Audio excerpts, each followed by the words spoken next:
What's up guys, it's Tommy here and welcome to a brand new Liverpool news video, and we have a huge major update on Jordan Henderson's contract situation as well as Mo Salah's contract situation, and also we will talk about the Norwich-Liverpool game. I apologize for not uploading a post-match analysis video, but I was on holiday with 11 of my friends. We have done a small road trip on the weekend, but I'm now back refreshed and ready to upload a lot of videos this week. So if you are excited about that, leave a like, subscribe if you haven't already. And I want to say a huge thank you to OneFootball for sponsoring my channel for this month. OneFootball is the home of football, my favorite app. I've been using it for years. You can find all kinds of football news on there, and also you can find the stats, the latest transfer news. I have been going there almost every day, checking the Liverpool transfer news, because they combine the best and most interesting transfer news and football news. And you can find also interesting videos, stats, analysis,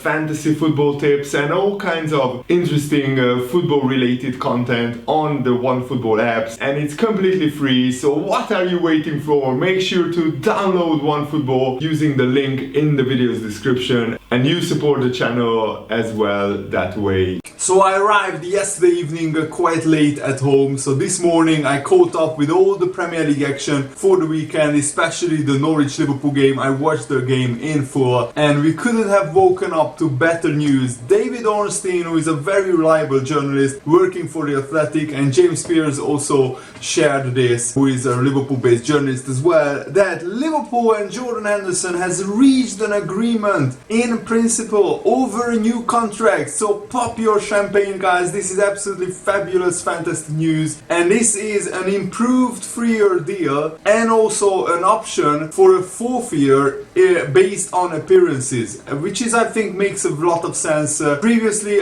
we have talked about Jordan Henderson's contract situation, and also David Ornstein said it's very important. It's not signed yet, but Jurgen Klopp was key to a turnaround, and the last sentence doesn't make sense to me. Jordan Henderson shown in a friendly against Aston Villa at Anfield on Sunday. What does that have to do with his new contract? Don't tell me David Ornstein thinks that Jordan Henderson got a new contract because he's shown in a behind closed doors friendly against Aston Villa, because that's an absolute joke if that's the case. I mean, what?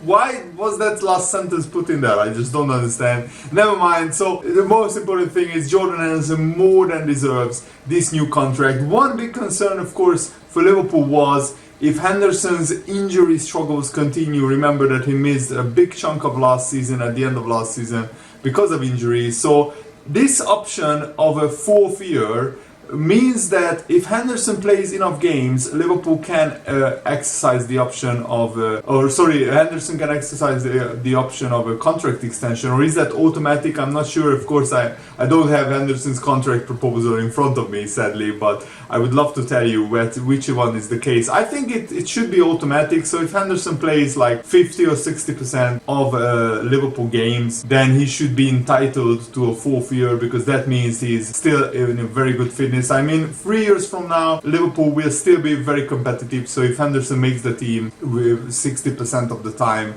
he deserves another year. The concern for Liverpool was always that Liverpool didn't want players who are 34, 35 years old on big wages and not contributing to the team. James Milner is on a year-to-year basis where we judge how he performs, and then we give him a 1-year extension. And I think this contract actually appreciates and values what Jordan Henderson has contributed to Liverpool Football Club, because in my eyes he has been almost as big a legend as Steven Gerrard. And also, in some ways, if you just look at the trophies, maybe he's on par with Steven Gerrard, because Jordan Henderson lifted not only the Champions League but the Premier League and the Club World Cup, 2 trophies that Gerrard could never lift. But of course Gerrard won a lot more trophies than Henderson, more than twice as much. But Henderson has been a very fabulous servant and loyal to Liverpool, and also he's now 10 years at Liverpool, and he deserves to potentially retire at Liverpool or maybe go back to Sunderland when he's 34, 35. depending on what plans Jordan Henderson has for himself. But I think this is absolutely fantastic news, exactly what Liverpool needed, and I just really hope that now that Henderson is about to sign a new contract, hopefully the next player that Liverpool will announce will be Mo Salah. That's the news that I think every Liverpool fan wants to hear. Potentially the most, besides Henderson, that Salah signs a new contract. That would be absolutely amazing. And Henderson is a camp, it is talked about among fans that they could have leaked that there was a standstill in negotiations, because that would have put the pressure back on Liverpool to maybe put an improved offer on the table. And I'm sure Jurgen Klopp has spoke to the Liverpool owners that you just cannot let Henderson leave, because there would be absolute carnage and protests among the Liverpool fans if Liverpool would let Henderson go at 31 or 32 years old. And I'm reading the reaction to the Henderson story that he's about to sign a new contract. What do you think about that? Let me know in the comments below. But one Liverpool fan said that not just on the pitch but off the pitch, Henderson's contribution to the club is immeasurable. And I said this before in previous videos, that you just can't measure a leader's contribution to the football club off the pitch, in the dressing room, around the games, between games, during training. You don't find leaders like these easily. Just look at Arsenal, look at their gutless, leaderless performance against Brentford, and look at Henderson and Virgil van Dijk and players like that who shout at people, Milner as well, and who lead by example, and who actually show how it's done, and also who guide the young players as well. And Liverpool are lucky that they have more than one leader. We have Henderson, Milner, Virgil van Dijk, and also Robertson, Trent Alexander-Arnold and Salah. I consider them a close behind. Not the best of examples, but for example in the Tottenham Man City game yesterday, Peter Drury mentioned that the influence of Fernandinho in organizing a meet with the squad in November and rallying them to go on the run that Man City did. Imagine the influence of Henderson, who is 100 times the leader Fernandinho is. And yes, that probably contributed to Man City going on a big run of wins last season. I cannot wait also for the next game, because Liverpool play Burnley, hopefully we win that, and I think Arsenal will play Chelsea and then Man City. So Arsenal are in huge trouble already. They could be starting the season with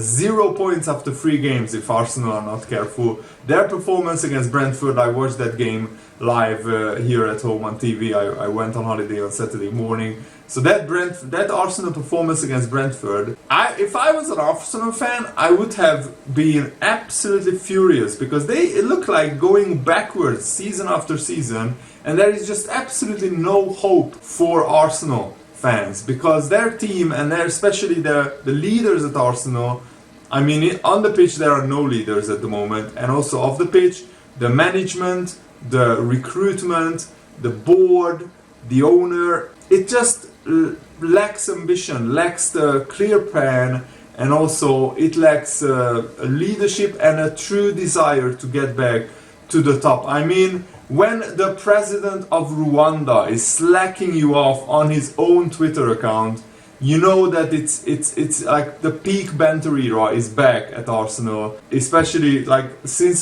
they wanted Arsene Wenger to go. It has been just all downhill, and many people said, me included, be careful what you wish for, Arsenal fans, because if you want Wenger out, just know that there could be even worse times coming, and there was a worse time coming. I think they should have been a lot more patient with Unai Emery. Of course, hindsight is 2020. I understood why Arsenal fans were very frustrated with his style of play, his football, his tactics. But Unai Emery showed at Villarreal, winning the Europa League, that he's a top manager. He just probably needed more time and also more backing, more funds. Now Arteta, I don't rate him as a manager.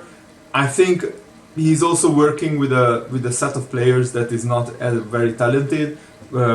So Arsenal definitely need more signings, but it's very tough to get top players without European football, and also with the decline Arsenal is doing. So I'm just so, you can see how happy I am that the Premier League football is back, because this is my bread and butter. This is what I love the most, Premier League football, and I cannot wait to do more videos for you guys this week. I'm so happy to be back. As you can see, I'm really refreshed.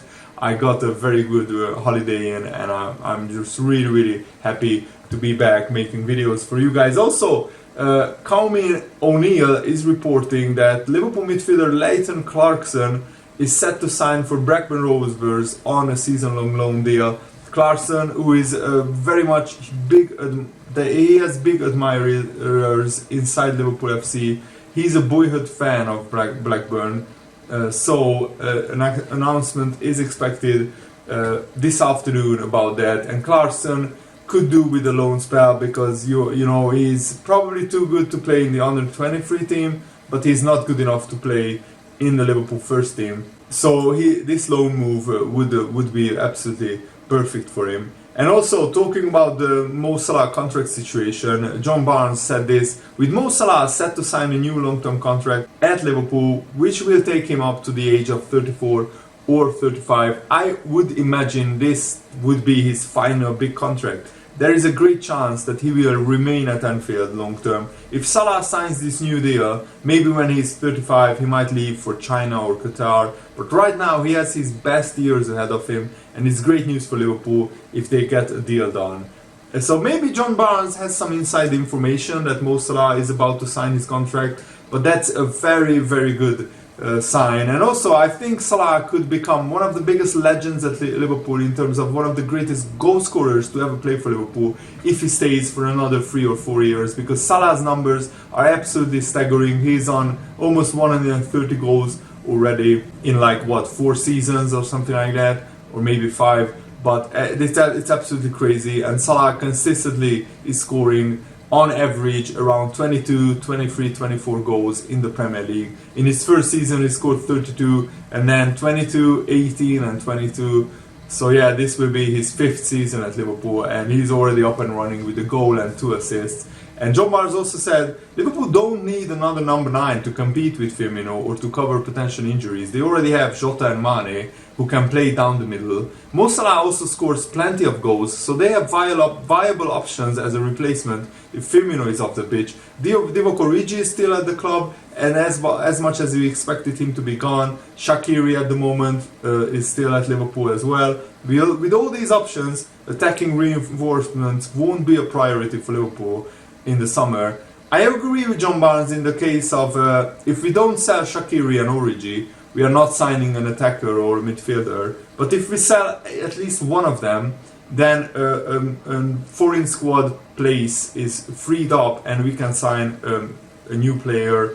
But that remains to be seen. We have to just see how this transfer window plays out. I'm really looking forward to the rest of the season, and I hope you are too as well. Thanks for watching, guys. Hope you enjoyed this. Have a nice day. See you later. Good night.